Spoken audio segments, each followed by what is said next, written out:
अब अपन देखते हैं क्या है इसकी सेकंड जो मेथड है किसकी, सेक्सुअल रिप्रोडक्शन की। क्या पढ़ रहे हैं अपन, बैक्टीरिया में सेक्सुअल रिप्रोडक्शन। तो बैक्टीरियल में सेक्सुअल रिप्रोडक्शन अपन ने देखा कि 3 मेथड के द्वारा होता है। पहला कंजुगेशन, दूसरा ट्रांसफॉर्मेशन, तीसरा ट्रांसक्रिप्शन। तो दूसरा अपन देखते हैं ट्रांसफॉर्मेशन क्या होता है। ठीक है, ट्रांसफॉर्मेशन की जो खोज है इसका अध्ययन सबसे पहले ग्रिफिथ नामक वैज्ञानिक ने की थी। किसने की थी, ग्रिफिथ ने की थी। कब की थी, 1928 में। 1928 में सर्वप्रथम इसने अध्ययन किया था। किसमें किया था, चूहों में। इन्होंने क्या देखा कि चूहों में निमोनिया उत्पन्न करने वाले बैक्टीरिया डिप्लोकोकस निमोनी है ना, चूहों में बैक्टीरिया, चूहों में निमोनिया और रोग उत्पन्न करने वाले जो बैक्टीरिया हैं डिप्लोकोकस निमोनी होते हैं, उनमें सबसे पहले इन्होंने इसका अध्ययन किया था। किस, समझ गए, किस, क्या नाम है बैक्टीरिया का, डिप्लोकोकस निमोनी। ठीक है, न्यूमोनिया डिसीज उत्पन्न करते हैं ये। कौन सी, चूहों में न्यूमोनिया रोग उत्पन्न करने वाले बैक्टीरिया कौन से हैं, डिप्लोकोकस निमोनी है ना। सर्वप्रथम इसमें इन्होंने ट्रांसफॉर्मेशन की खोज की थी। अब ट्रांसफॉर्मेशन में हुआ क्या कि इसमें होता, इस स्थिति में होता यह है कि एक बैक्टीरिया का जो इंडिपेंडेंट डीएनए होता है वो दूसरे बैक्टीरिया के द्वारा अवशोषित कर लिया जाता है। एक लाइन में आप लिख लो, क्या होता है, एक बैक्टीरिया का, एक बैक्टीरिया है ये ए और एक बैक्टीरिया ये बी, तो इसका जो है इंडिपेंडेंट डीएनए, स्वतंत्र इंडिपेंडेंट डीएनए, एक बैक्टीरिया का इंडिपेंडेंट डीएनए दूसरे बैक्टीरिया के द्वारा एब्जॉर्ब कर लिया जाता है, अवशोषित कर लिया जाता है ना। एक लाइन में लिख लो फिर से, क्या होता है ट्रांसफॉर्मेशन में, मुख्य रूप से क्या होता है, एक लाइन यही है जो आपकी पूरी ट्रांसफॉर्मेशन को परिभाषित करती है। क्या कि एक बैक्टीरियल सेल का इंडिपेंडेंट डीएनए दूसरे बैक्टीरियल सेल के द्वारा अवशोषित कर लिया जाता है, इसी को हम क्या बोलते हैं, ट्रांसफॉर्मेशन। ठीक है, फिर से बोल रहा हूं, एक बैक्टीरियल सेल का इंडिपेंडेंट डीएनए, डीएनए मतलब कोई जेनेटिक मटेरियल दूसरे बैक्टीरियल सेल के द्वारा क्या कर लिया जाता है, अवशोषित कर लिया जाता है। ये इस ट्रांसफॉर्मेशन में होता है इस विधि में। ठीक है, अब इन्होंने ये बताया, इन्होंने चूहों में निमोनिया पैदा करने वाले 2 स्ट्रैंड्स बनाए है ना, 2 सैंपल्स तैयार किए। एक को इन्होंने क्या दे दिया, T3 टाइप और एक को T2 टाइप दे दिए।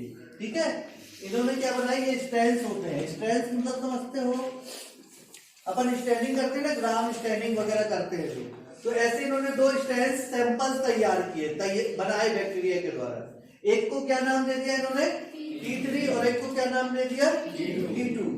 T3 टाइप जो था वो कैसा था, कैप्सुलेटेड और वायरुलेंट था। T3 टाइप कैसा था, कैप्सुलेटेड एंड वायरुलेंट। ठीक है, ये कैसा था, कैप्सुलेटेड एंड वायरुलेंट। और जो T2 टाइप था ये कैसा था, non capsulated and non virulent, non virulent. ठीक है, जब भी मैं T3 टाइप बोलूंगा तो आप उसका मतलब समझ जाना कि ये कैसे कैप्सुलेटेड है और वायरुलेंट है। ठीक है, ये वाला सैंपल। और T2 बोलूंगा तो ये कैसे है, नॉन कैप्सुलेटेड है और कैसे है, नॉन वायरुलेंट। ठीक है, इससे आपको समझने में आसानी होगा।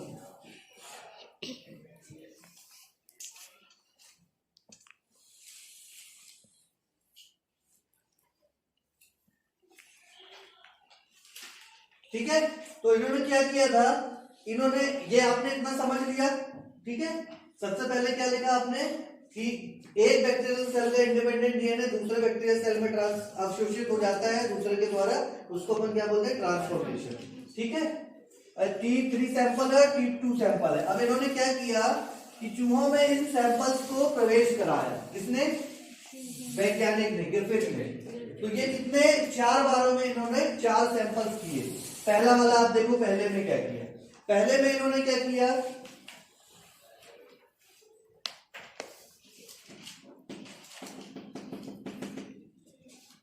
इन्होंने कौन सा सैंपल लिया है इसमें? सबसे पहले T2 टाइप।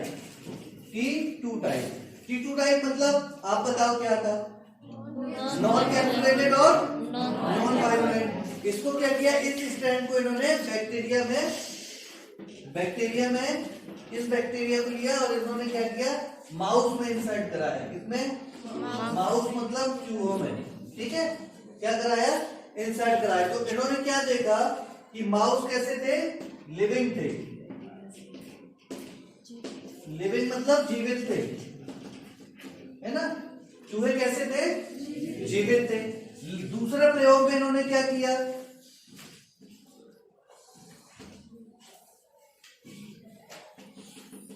दूसरे प्रयोग में इन्होंने T3 टाइप लिया।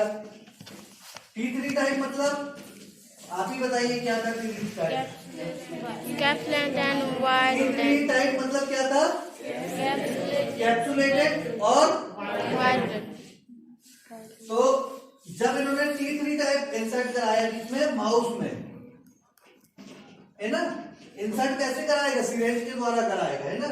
इंसर्ट कराया तो इन्होंने क्या देखा कि इसमें निमोनिया रोग नहीं हुआ था, इसलिए ये कैसे थे? जीवित थे। लेकिन इनमें निमोनिया रोग हो जाता है, निमोनिया डिसीज हो जाती है। और कैसे हो जाती है? ये डेथ हो जाती है इनकी, माउस की। ठीक है, समझ गए? जब इन्होंने क्या किया? वायरोलेंट और कैप्सुलेटेड सैंपल्स को लिया, स्ट्रैंड को लिया और उसको बैक्टीरिया सेल्स को माउस में इन्होंने इंसर्ट कराया। तो क्या देखते हैं? इन्होंने ये देखा कि माउस जो है, माउस में निमोनिया रोग उत्पन्न हो जाता है और रोग होने के कारण ये कैसे होते हैं? इनकी चूहों की डेथ हो जाती है। दूसरा प्रयोग इन्होंने ये किया। फिर तीसरा प्रयोग में इन्होंने क्या किया? ये जो T3 टाइप था इसको क्या किया इन्होंने? गर्म किया। क्या किया? हीट किया।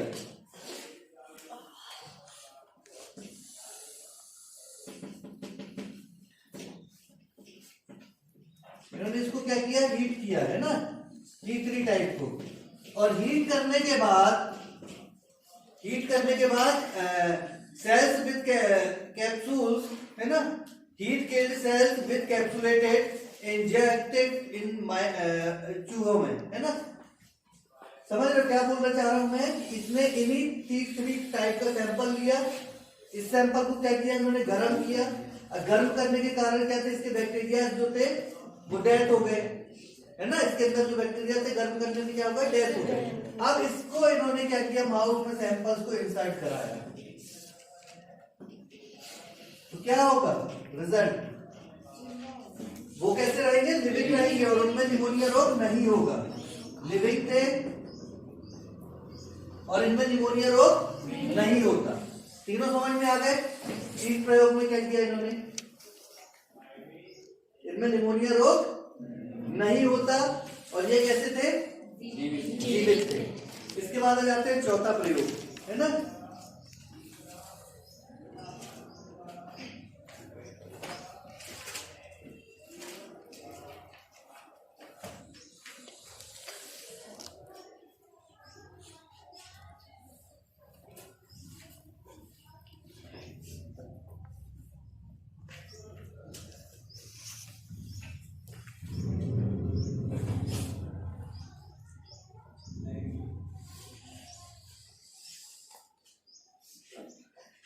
ओके, आइए। क्या नीचे दिखेगा नहीं तो इसको ऊपर फोर्थ वाले में फिर से ऊपर बता दे रहा हूं।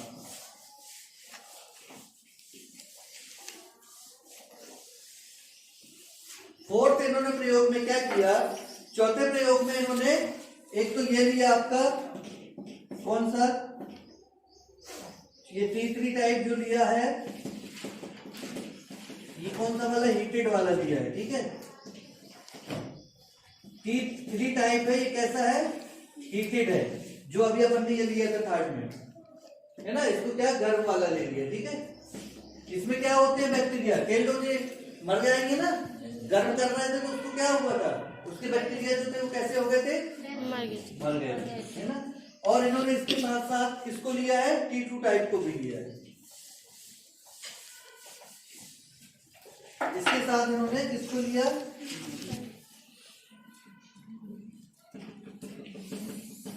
ये है आपका T2 है ना। दोनों में कैसे है देखो, ये क्या है T3 टाइप मतलब कैप्सुलेटेड एंड वायरुलेंट। T3 मतलब कैप्सुलेटेड एंड वायरुलेंट है, लेकिन इसको क्या किया इन्होंने, गरम किया, गर्म कर दिया। गर्म करने से क्या होगा, इसके किल्ड हो गए, मतलब मर गए बैक्टीरिया, ठीक। और ये जो T2 टाइप था ये नॉन वायरुलेंट नॉन कैप्सुलेटेड, इन दोनों को इन्होंने क्या किया, साथ में लिया। क्या किया, दोनों को साथ में लिया और दोनों को साथ में माउस में इंसर्ट कराया, ठीक है। दोनों को क्या किया, साथ में माउस में इंसर्ट कराया। तो क्या रिजल्ट मिले इनको कि निमोनिया रोग हो जाता है, ठीक है, और चूहों की डेथ हो जाती है, ठीक है। न्यूमोनिया डिजीज होती है ना, और चूहे कैसे हो जाते हैं, उनकी डेथ हो जाती है, ठीक। तो कुल मिला के इन्होंने ये बताया था कि एक जो बैक्टीरियल सेल है उसका दूसरा बैक्टीरियल सेल में जब डीएनए पदार्थ दूसरे के द्वारा अवशोषित हो जाता है, हो रहा है ना, इसमें चूहों में गया, उसका असर दिखा है ना। इससे ये सिद्ध हुआ कि एक बैक्टीरियल सेल का पदार्थ अगर अपन दूसरे बैक्टीरियल सेल में ट्रांसफर करते हैं तो वो उसको ऑब्जर्व कर रहा है ना, ऑब्जर्व कर रहा है, तभी तो डेथ हो रही है, लिविंग दिख रही है अपन को, है ना। ये इन्होंने इस प्रयोग के द्वारा, ट्रांसफॉर्मेशन के द्वारा बताया था, ठीक है। चौथे प्रयोग में कुल मिला के हुआ क्या था कि चौथे प्रयोग में ताप द्वारा, जो टेम्परेचर के द्वारा T3 टाइप के बैक्टीरिया थे, वो T2 टाइप के जीवित बैक्टीरिया को चूहों में प्रवेश कराया गया, तो चूहों में निमोनिया रोग हो जाता है। और चूहे कैसे मिले, डेथ मिले।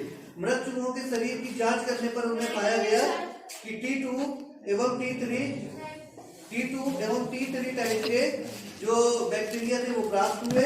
इसके आधार पर यह निष्कर्ष निकाला था इन्होंने कि कैप्सुलेटेड एवं नॉन वायरुलेंट, है ना, नॉन कैप्सुलेटेड और नॉन वायरुलेंट वाले बैक्टीरिया T2 टाइप के, जो कैप्सुलेटेड और वायरुलेंट बैक्टीरिया वाले बैक्टीरिया से जेनेटिक मटेरियल अवशोषित करके किसमें T3 टाइप के बैक्टीरिया का निर्माण करते हैं। फिर से एक बार नहीं समझ में आया है तो बता रहा हूं। इन्होंने क्या बताया, इस चौथे प्रयोग से इन्होंने निष्कर्ष निकाला कि T3 टाइप मतलब T3 मतलब कैप्सुलेटेड और वायरुलेंट, इसके जो थे वो बैक्टीरिया नॉन कैप्सुलेटेड और नॉन वायरुलेंट, इसके बैक्टीरिया इसके द्वारा अवशोषित किए गए, और अवशोषित करने के बाद जब इनको उसमें चूहों में डाला गया तो उसका असर इनमें दिखा, ठीक है। तो ये इन्होंने अपने प्रयोग में दिखाया था। हालांकि ये पहचानने में ग्रिफिथ असमर्थ रहे, उन्होंने अपने प्रयोग में जब सर्च किया तो उसको स्पष्ट थी कि कौन सा मटेरियल ट्रांसफर हो रहा है, इसका पता वो नहीं लगा पाए, है ना। तो ये इसको क्या बोलते हैं अपन, ट्रांसफॉर्मेशन, ठीक।